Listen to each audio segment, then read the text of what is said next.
Labadiena, sakykit, su kuo jums asocijuojasi skaičius 45? Gan toksai keistas klausimas, bet man tai gal labiau su pinigais. Su 9. O kodėl būtent su 9? Nes 4 plus 5 – 9. Ja, welche Assoziierungen haben Sie zu der Zahl 45? 1945 Kriegsende. Ja, Karo pabaiga.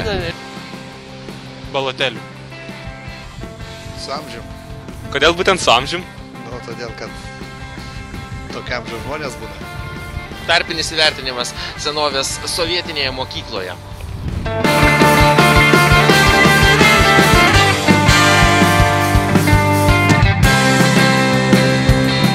Pasimetusių vyrų. Su pasimetusiu vyru. 45 metų jubiliejus. Arba 45 minutės pamokos, nebe 1,5 valandos. Nu, skaičius seka 4-5. Su jubiliejum kokiu?